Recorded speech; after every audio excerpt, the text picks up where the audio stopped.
Ujú.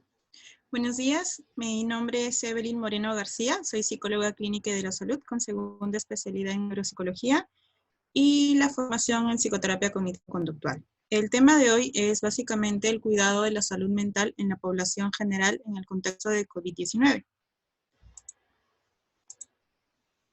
Vamos a tratar el tema de lo que es la guía técnica para el cuidado de la salud mental en la población, ¿no es así? Muy bien, iniciamos con los conceptos básicos. Básicamente como un recordar lo que es la salud mental, que es un proceso dinámico de bienestar producto de la interacción entre el entorno y el despliegue de las capacidades humanas, tanto en los individuos como en el grupo colectivo dentro de nuestra sociedad, ¿no? Y el tema, lo que es el autocuidado, que básicamente se refiere a la capacidad, las prácticas, las decisiones de las personas, familia y comunidad para promover su propia salud, afrontar enfermedades, discapacidades y problemas psicosociales. Entonces, todos estos dos conceptos se van a ir enlazando durante las siguientes láminas para ver más o menos cómo nosotros podemos abordar a la población en general dentro de ese contexto de COVID-19. Entonces, teniendo en cuenta que el autocuidado se divide básicamente, o estamos tomando tres temas muy importantes, que es el nivel físico, el nivel mental y el nivel social. Dentro del nivel físico encontramos acciones básicamente que tienen que ver con nuestra nutrición, cómo está nuestro sueño, nuestros descansos, nuestras actividades en el tiempo libre, nuestros ejercicios básicamente, ¿no? Dentro del campo mental está también las actividades de relajación, la meditación, realizar actividades placenteras y algún tipo de autoobservación que podemos tener en este momento, ¿no? Dentro de lo que yo veo mi autocuidado en el lado mental. Y en el lado social es mantener contacto con nuestra familia, con los compañeros, con los seres queridos, con las personas que considero yo es mi entorno más cercano, que me puede ayudar a potenciar ese tipo de autocuidado a nivel social, teniendo en cuenta que ahora estamos en una situación de aislamiento físico dentro del contexto en el cual que estamos viviendo, tenemos que tener en cuenta estos tres puntos muy importantes. ¿Por qué? Porque el ser humano es un ser holístico, es un ser que no solamente es social, no solamente es mental, no solamente es salud física, sino es un ser en el cual todo está compenetrado. Dentro de las pautas para el autocuidado de la población en general, vamos a tratar tres puntos importantes, que es lo que nos dice la guía, que es el seguimiento a considerar, ¿no es así? La identificación de las necesidades de autocuidado, la implementación del plan de autocuidado y el seguimiento del plan de autocuidado. Estos planes o estas nociones las vamos a ir tratando poco a poco. Dentro del primer punto, la identificación de las necesidades de autocuidado, vamos a ver y vamos a tratar nosotros de identificar qué tipo de actividades pueden estar acondicionando a esta persona o a esta familia o a la población que yo voy a tener. Por ejemplo, ¿en qué condiciones viven? ¿Cómo son sus estrategias de afrontamiento? ¿Qué comportamientos nocivos tienen que están afectando su salud? Entonces, todo esto yo lo voy a ver directamente cuando yo converse con la persona. Cuando yo converse o haga una intervención, ya sea virtual, ya sea telefónica, o ya sea de algún tipo de visita domiciliaria que también puedo ver, ¿no? Dentro de esto, vamos a tratar de identificar algunas actividades como cuál es el número de familiares que han dado positivo en la familia, o cuánto es el número de familiares que no han dado positivo en la familia, ¿no? Porque de eso también tiene que ver cómo yo voy a actuar, cómo voy a intervenir. El otro punto importante también es el número de familias que identifican adentro de la sociedad en la que están viviendo, en la comunidad, o en todo caso, cuántas familias conservan desde el núcleo principal, de los abuelos, si es que viven en una familia extensa, si es que viven en una familia nuclear, o solo vive dentro mamá y solo hijos. Entonces, todo eso también tengo que ver y hacer una especie de un diagnóstico situacional para ver cómo voy a intervenir, porque cada familia es diferente, cada sociedad es diferente y cada comunidad es diferente. Cada población tiene sus puntos de vista muy aparte, como también hay otras particularidades de cada población, ¿no? También debemos de identificar los factores de riesgo. ¿Qué factores de riesgo está afectando a esta familia que voy a ver? O a esta comunidad que estoy tratando. Todas las comunidades, como ya les dije, son completamente diferentes, tienen diferentes maneras de actuar, diferentes, hasta conductas religiosas también que ellos también tienen.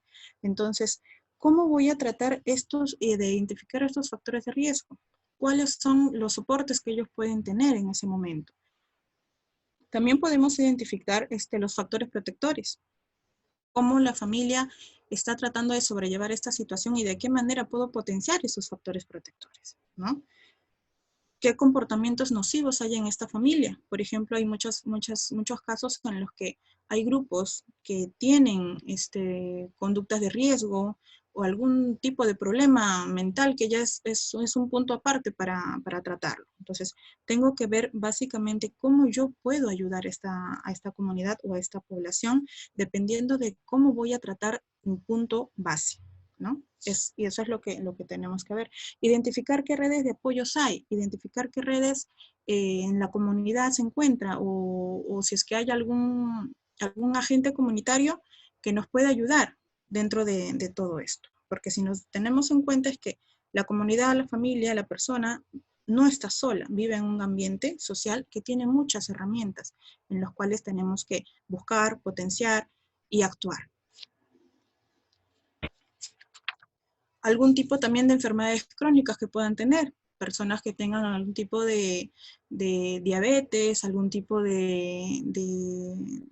algunos pueden tener pacientes con VIH, algunos pueden tener pacientes con hipertensión. Son muchas las situaciones que puedo encontrar y es muy grande el cultivo que yo puedo ver ahí. Y trabajar con cada una de esas situaciones que puedo encontrar, ¿ya? El segundo punto es básicamente la implementación del plan de autocuidado. Una vez que yo ya fui, me comuniqué o tuve al menos el primer contacto, ya más o menos veo sobre qué terreno estoy trabajando, sobre qué situaciones voy a continuar o voy a tratar de implementar este plan o estas estrategias, entonces como que ya tengo un punto base. Entonces, el segundo es la implementación de este plan. Sensibilizar mediante estrategias de comunicación. Por ejemplo, pueden tener cartillas, orientación mediante uso de herramientas virtuales, visitas domiciliarias, como yo se los comenté. El punto principal acá es que tenemos que tener en cuenta que hay tres aspectos. Fortalecer. ¿Qué es lo que vamos a fortalecer? La solidaridad, el respeto y el bienestar común. Eso es lo importante. ¿A través de qué? A través del cumplimiento de las recomendaciones emitidas para evitar el riesgo de contagio. Entonces yo voy a fortalecer el tema de la solidaridad en esta familia. El tema del respeto, independientemente de qué es lo que conlleva todo ese tema de respeto. Y el bienestar común. ¿Por qué? Porque si no pongo estos tres puntos dentro de las situaciones que yo voy a estar tratando de enseñarles o tratando de orientarlos, no voy a lograr lo que yo quiero lograr, hacia donde yo quiero ir. Entonces, ¿qué vamos a socializar? ¿Qué tipo de información? Actividades básicamente con el manejo del tiempo libre, ¿no? Hacer cómo voy a manejar mis actividades dentro de mi horario de rutinas, dentro de las actividades que yo pueda realizar dentro de casa o quizás hacer un poco más dinámico la relación dentro del hogar o dentro de la comunidad en la que voy a estar implementando, ¿no? Alimentación saludable es un punto muy importante, ¿no? Estructurar el tiempo, qué es hacer un cronograma, ver qué actividades podemos realizar primero, luego después, cosa que me mantenga ocupado y mi mente también está ocupada. Si yo estoy ocupado, mi mente está ocupada, estoy produciendo, voy a tener menos tiempo para estos pensamientos intrusivos que a veces vienen y son un poquito catastróficos. ¿Por qué? Porque lamentablemente estamos en un ambiente en el cual vienen muchas noticias falsas o vienen muchas noticias en las que solo son supuestos o el tema de las noticias, ¿no? Que estamos muy al pendiente de las noticias que a veces eso nos desequilibra un poco, ¿no? Hacer el ejercicio regular, cumpliendo las horas de descanso, porque es muy importante tener nuestras horas de sueño, nuestras horas de descanso, de hacer como quien dice un alto a todas las actividades y fortalecer mi sueño, mi tranquilidad, mi aspecto de recuperar, ¿no? Fortalecer los recursos de fronte, eso es un tema bastante importante que tenemos que tomar en cuenta y es básico en este punto, ¿no? Disminuir las conductas inadecuadas, tanto como el alcohol, drogas, tabaco, porque eso yo ya lo he visto en el punto A, en el punto número 1, ¿no?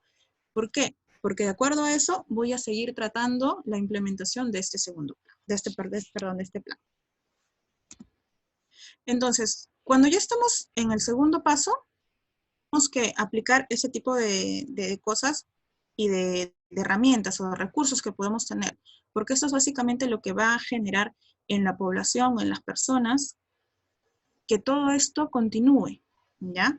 Mediante pautas, mediante técnicas de motivación, hacer algún tipo de ejercicio. Si por ahora tenemos un tema con una adicción en la familia, pues entonces ver más o menos cómo podemos ir ahí con una entrevista motivacional, ejercicios de respiración, de relajación, ¿no? Entrenamiento en lo que es respiración, relajación, inspirar, mantener, votar poco a poco con los niños de una u otra manera también, ¿no? Sentimientos de utilidad y orgullo, esto es muy importante porque si nosotros no estamos teniendo y aceptando ese tipo de sentimientos positivos, los estamos anulando, va a generar una consecuencia. Entonces, esto es lo que tenemos que tener en cuenta, sentimientos de utilidad, de orgullo, sentimientos de control, de que nosotros estamos manejando nuestra situación, estamos manejando nuestros sentimientos, estamos manejando todas las situaciones que podamos o que se pueda presentar en nuestra casa, en nuestro ambiente, dentro de lo que yo puedo organizarlo, ¿no? Sentimientos de vínculo con la familia,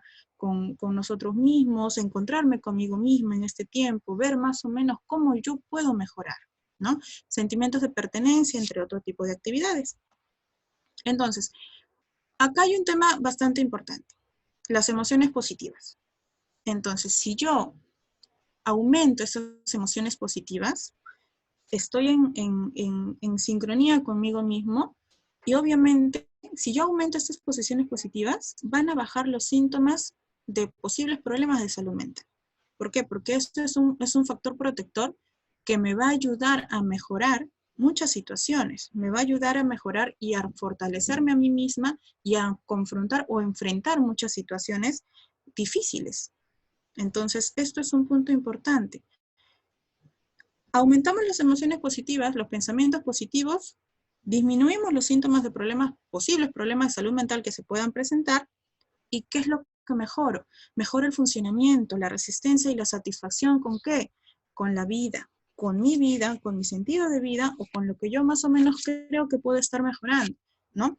Entonces, ¿qué es lo que queremos hacer? Que la persona se concentre en aspectos positivos asociados al bienestar, sin negar, obviamente, la existencia de lo negativo, focalizando la energía en general de experiencias positivas, ¿no?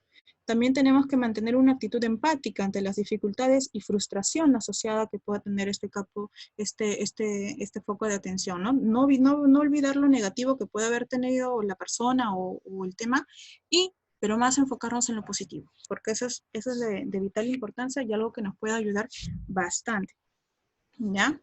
El otro tema es un poco con algunos ejercicios que debemos o podemos aplicarlos dependiendo de lo que nosotros queramos, o que dependiendo de los otros hayamos visto en nuestra primera evaluación, ¿no? ¿Qué es lo que tenemos que hacer? Es mantener las emociones positivas, aumentar las emociones positivas. ¿Y cómo hago esto? Pues básicamente, dependiendo de varios recursos que nosotros podemos haber utilizado, o algunos ejemplos como los que yo les he traído acá. Ejercicios de saboreo. ¿Qué es un ejercicio de saboreo? Es decirle a la persona que saboree sus emociones, sus sentimientos o sus experiencias. Por ejemplo, saborear un té, un café caliente, escuchar una música, comprometerse plenamente con ese momento captado para que así esa esencia se haga un poquito más larga y más duradera, ¿no? Son situaciones muy cotidianas o ese breve momento de tranquilidad, de bienestar, de esto me concentro durante, utilizando los 5 sentidos, utilizando la vista, el tacto, el olor, el escuchar, utilizando nuestros 5 sentidos, ¿para qué? Para que así, poco a poco, este sentimiento de bienestar, de calidez, de tranquilidad, se vaya alargando. Y eso me genera bienestar. Entonces, si nosotros hacemos eso constantemente, o al menos una vez al día, o 2 veces al día, nuestra sensación como quien dice, de un poquito de caos que podemos estar teniendo, disminuir. Entonces, y esta sensación va a ser más larga y más duradera, ¿no? Evocación de recuerdos positivos. ¿Cómo hago yo que la persona evoque recuerdos positivos?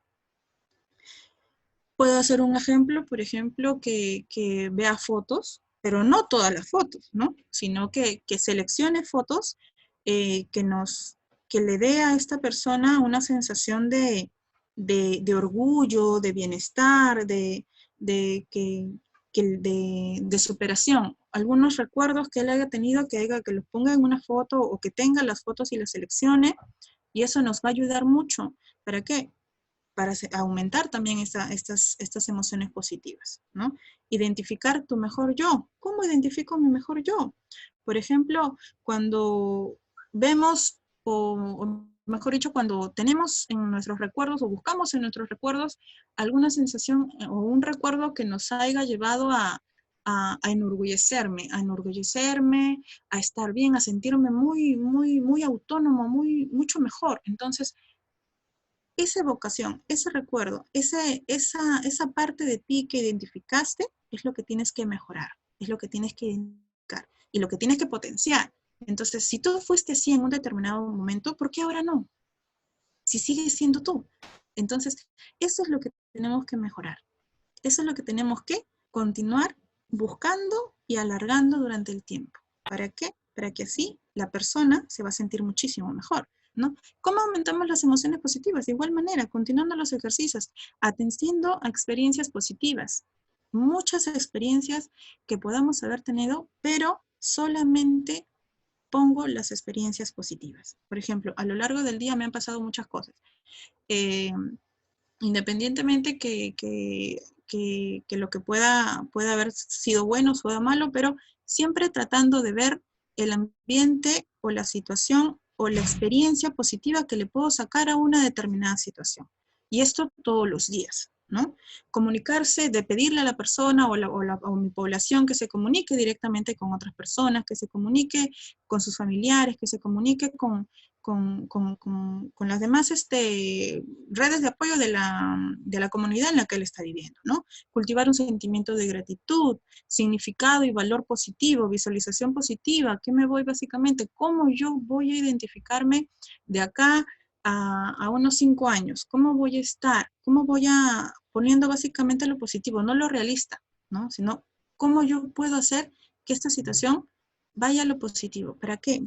Para ver básicamente cómo podemos hacer que esta persona tenga metas, tenga proyectos, tenga alguna determinada situación para que mejore la situación en la que se encuentra actualmente. Entonces, esos ejercicios los podemos practicar con ellos, de acuerdo a una llamada, una videollamada, ver más o menos cómo podemos potencializar estas situaciones en esta población, ¿no? Porque obviamente están bajo una situación de estrés, bajo una situación de ansiedad, bajo una situación que no vamos a poder ayudarlos a un 100%, porque obviamente no hay las herramientas necesarias, pero sí vamos a ayudar muchísimo con todas estas pautas y con todas estas actividades que vamos a ir realizando. Entonces, también podemos aplicar lo que son los primeros auxilios psicológicos, porque eso es vital. Es una herramienta que te ayuda muchísimo o cuando la persona entra en crisis. Entonces, eso también tenemos que ir aplicando, evaluar e identificar la presencia de algunos pensamientos irracionales que puede tener esta persona y abordar en cada uno de ellos, ¿no? Explicar el porqué de las emociones. Nosotros sabemos que las emociones suben y en un determinado momento van a bajar. Entonces, explicar el por qué tenemos esta emoción y por qué está bajando o esperar a que baje para nosotros ya poder intervenir, ¿no? Conectar emocionalmente con la persona, validar los sentimientos o las emociones que está teniendo esta persona. Pequeñas intervenciones de psicoeducación son muy importantes para la población. ¿Por qué? Porque hay mucho desconocimiento, hasta de lo más básico que lo podemos nosotros pensar que es básico para nosotros, pero para ellos no. Entonces, ese es el tema también que nosotros tenemos que estar ahí pensando, mirando, observando, más o menos cómo podemos ayudar a ese tipo de población. Incrementar o incentivar, perdón, Que la persona mantenga contacto con los estímulos exteriores. ¿A qué me refiero? Que la persona siempre salga afuera, mire, observe el aire, quizás tiene un parque afuera de su casa o estar en la terraza, siempre estar en contacto al menos con un medio exterior, ¿no? Porque eso, quieramos o no, nos va a ayudar a mejorar nuestra perspectiva o nuestra actitud que vamos a tener en ese momento. Evitar hablar sobre síntomas con amigos o familiares, ¿para qué? Para evitar la sobreexageración de la información. Y básicamente es hablar sobre síntomas. No es que hablemos con los amigos ni con los familiares, sino que evitar hablar de los síntomas. Sí podemos hablar con amigos o familiares, pero no tanto de los síntomas. ¿Por qué? Porque esto me genera una sensación de incertidumbre, de preocupación, de no saber si es que estoy bien, qué tal estoy mal y tengo esto. Entonces, eso es lo que yo quiero evitar. Evitar básicamente que estas situaciones se me vaya un poquito de control. ¿Por qué? Porque no sabemos qué es lo que puede estar pensando esta persona, o el compañero, o el hermano, o el tío, o el primo, o quizás tenemos un familiar que es muy pegado, digamos, a este tipo de noticias falsas. Entonces, eso es lo que tenemos que evitar, que la población o que la familia que yo voy a intervenir se me descontrole un poquito por ese tema, ¿no? Reconocer y validar enfáticamente los esfuerzos que está haciendo la persona para afrontar la situación, porque cada persona hace de acuerdo a sus posiciones, o de acuerdo a su estilo de vida, o de acuerdo a sus recursos. Entonces, eso también tengo que tener en cuenta, validarlo, reconocerlo, aunque sea mínimo el esfuerzo o mínimo el avance, pero habrá que reconocerlo y motivarlo para que continúe avanzando y mejorando, ¿no? Fortalecer la información, y que esta información siempre, la información que nosotros como profesionales vamos a dar a la población tiene que ser clara, precisa, concisa, tiene que ser, como quien dice, de primera fuente, ¿no? ¿Para qué? Para dar, como quien dice, una sensación de tranquilidad, una sensación de que la familia también puede mejorar, puede hacer muchas cosas